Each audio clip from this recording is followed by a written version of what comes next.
New York Times headline: Israeli official describes secret government bid to cement control of the West Bank.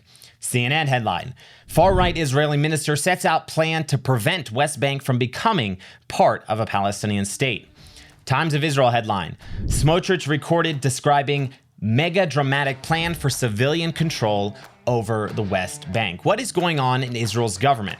The question is the Israeli government secretly trying to annex Judea and Samaria, what the world calls the West Bank? All this and more I'm going to dive right in on today's show. I'm Josiah, and this is the Israel Guys. Welcome to the Israel Guys, where we believe that in a world of Jew hatred and anti-Israel propaganda seeming to be happening more and more these days, you should have a direct connection to the land and people of Israel. First off, guys, make sure if you're not subscribed to the Israel Guys, hit that subscribe button and also hit the notification bell so you don't miss an episode of the Israel Guys. Also, you got a few days left to join our free raffle where you can submit your email address for free and you get signed up to win $200 worth of Israel products from our online store. Click the link down in the description below to do that. All right. What is going on with Bezalel Smotrich, the Israeli government? These crazy headlines from the New York Times, CNN, Times of Israel, just to name a few. There's also many more coming from Haaretz and Reuters and places like that, talking about the seemingly secret plan of the Israeli government to annex the West Bank. The West Bank, which is biblically and historically Judea and Samaria. All right.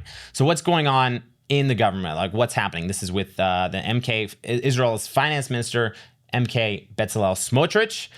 This is from JNS, the Jewish News Syndicate. Says Judea and Samaria leaders on Tuesday applauded Israeli finance minister Bezalel Smotrich's announcement earlier this week that major steps had been taken to transfer administrative authority in the area from military to civilian hands. The initiative will lead to increased Israeli autonomy in the region while enhancing security and is a practical step in the right direction. On June 9th, Finance Minister Bezalel Smotrich, who also holds a ministerial post in the Defense Ministry, told a gathering of Judea and Samaria leaders that the government was working to implement a completely new enforcement system in the civil administration.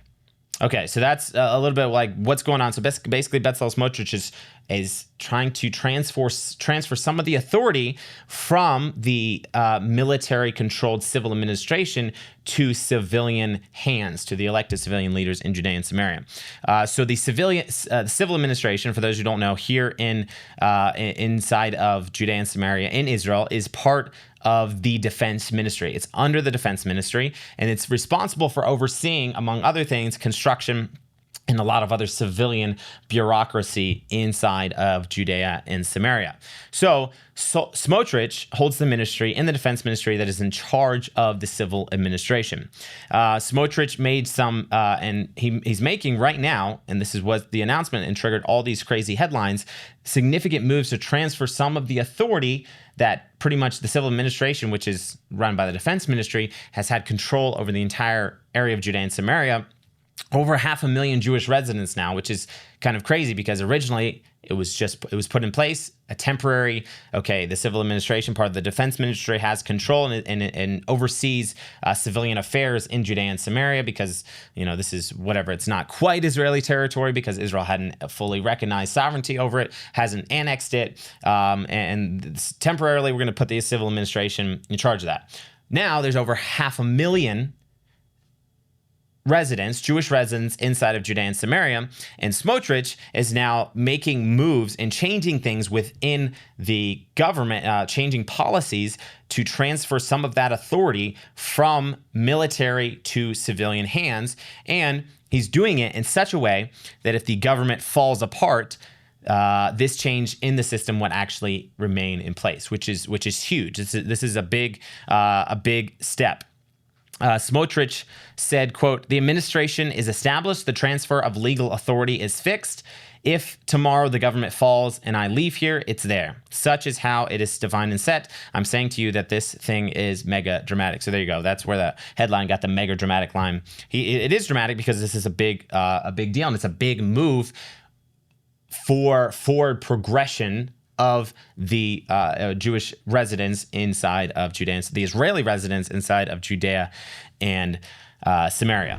In these turbulent times, as Israel faces unprecedented threats, IDF soldiers are making incredible sacrifices. They're risking their lives to protect civilians and searching for hostages in tunnels rigged with dangers by terrorists. Israel 365 has created an incredible piece of art featuring a compelling photograph of an IDF soldier. This incredible piece is not just decor. It's a declaration of support and a symbol of standing behind Israel's defenders. The prayer for the IDF soldiers included with this poster adds depth and meaning to the poster. This prayer is a powerful call for divine protection and strength for those on the front lines. As it says in Psalms 121, 7 through 8, "The Lord will keep you from all harm. He will watch over your life. The Lord will watch over your coming and going both now and forevermore." This scripture reinforces our faith that God watches over our soldiers and keeps them safe. Each IDF soldier sacrifices themselves for the protection of the land and the return of the hostages, standing on the side of life and justice. The prayer is a beacon of hope and strength, not just for the soldiers, but also for their families and children who wait for their safe return. In the face of disinformation and global turmoil, this poster stands as a testament to our unwavering support for the IDF and the people of Israel. Display your pride and solidarity by clicking the link below to secure your quality IDF aluminum poster today and show that you stand with the IDF. So, the question is this a good thing? Is the transfer of some of the authority from military to civilian hands inside of Judea and Samaria a good thing? Basically, what this means is that the Israeli residents living inside of Judea and Samaria, what everybody calls the West Bank, the occupied territories, whatever, historically and biblically, it's Judea and Samaria, would be able, these residents, Israeli residents living in Judea and Samaria, would be able to have more of a democratic say as to what goes on inside of Judea and Samaria if this authority is transferred to their elected leaders inside of this area. And it is a step closer to making Judea and Samaria just like the rest of the nation of Israel. And what I mean by that is permanence. Judea and Samaria becoming a permanent place for Jews to live, a permanent place and part of the entire, recognized as part of the entire state of Israel. And the question is, I guess people would ask the question, why is permanence in Judea and Samaria good for Israelis? Now, if you just put aside the biblical and historical reasons that Israel should have entire control over the entire West Bank. If you put that aside, what most of the country of Israel came to realize since October 7th happened is that Judea and Samaria is vital for the security of the state of Israel. Now, Israel Gantz, who is the head of the Benjamin Regional Council, one of the it's like the county areas here in Judea and Samaria, he's the head of that. I think he explained the way of a lot of Israelis now view what's Jewish settlement, now view Israeli control of Judea and Samaria since October 7th happened. Israel Gantz said, quote, "Whoever didn't understand the events surrounding October 7th will come back and haunt him. The people of Israel understand that the establishment of a Palestinian state surrounding the homes and beds of our children in Kfar Saba, Tel Aviv, and Jerusalem will bring the next massacre upon the state of Israel, and this time may also lead to its obliteration. All these years we knew and said that the Jewish presence in Judea and Samaria in the heart of the land of Israel represents values of strength and security for the state of Israel. Israel must eliminate any possibility of an Arab takeover of the territory, which the PA, Palestinian Authority, promotes every single day, backed by international actors." And I thought this was just a real great summary of why, basically, this is a majority consensus of people in Israel, citizens in Israel after what happened on October 7th, realizing that if Judea and Samaria were made into a Palestinian state, then the very existence of the state of Israel is threatened. And for the survival of Israel, Israel has to take steps to work against the efforts to create a Palestinian state. And I think that's just super important. And I want to repeat what I just said and what Israel Gantz was pointing out here. For the survival of the state of Israel, Israel has to work against efforts to establish a Palestinian state. If a Palestinian state was created, then Israel would be threatened.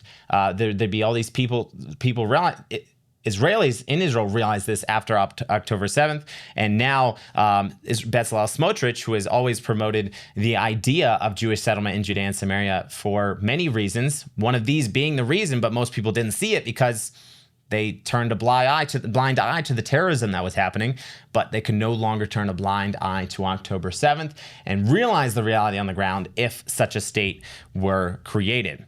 And I thought the funny thing is about these headlines that we started out today's show with, the New York Times and CNN, they're acting like the Israeli government is doing this secretly.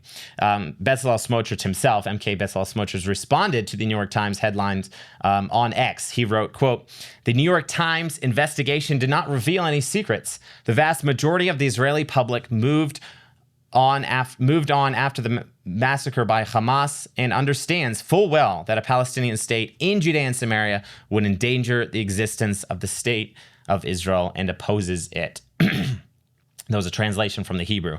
But he's saying that the vast majority of the Israeli public thinks this way now. Palestinian state endangers the existence of the state of Israel. So what Smotrich is doing, is it endangering the creation of a Palestinian state? I would say probably yes. Now, the question is, if that same Palestinian state were created tomorrow, would Israel be in danger of an October 7th on a much more massive scale? The answer is absolutely yes. Israel needs Judea and Samaria for the security and survival of the state of Israel. I think Smotrich himself said it best when he addressed the Knesset on Monday about talking about extending sovereignty over Judea and Samaria. He said, quote, "After October 7th, a decisive majority of the citizens of Israel are vehemently opposed to the establishment of a Palestinian state because they understand that, God forbid, the result would be thousands of Nazi terrorists within walking distance or a short drive from Israel's major population centers. We will never allow Kfar Saba to become Kfar Aza." And I think that just sums it up super well, just realizing that what happened in Hamas, Israel, what happened in Gaza, Israel gave Gaza away as part of a peace plan to create a Palestinian state, per se, de facto Palestinian state inside the Gaza Strip, supposed to be peaceful, not supposed to be any weapons there. Within, I believe it was within 2 years, Hamas had taken over and started amassing weapons and attacking Israel with rockets, leading all the way up to 2023, October the 7th, the attack on Israel. Now, that was from Gaza, which is tiny, and Judea and Samaria, which is, I don't even know how many times bigger than Gaza, if it would become a Palestinian state, even if it were a de-armed Palestinian state, like some people try to promote. Oh, it's going to be de-armed and it's fine.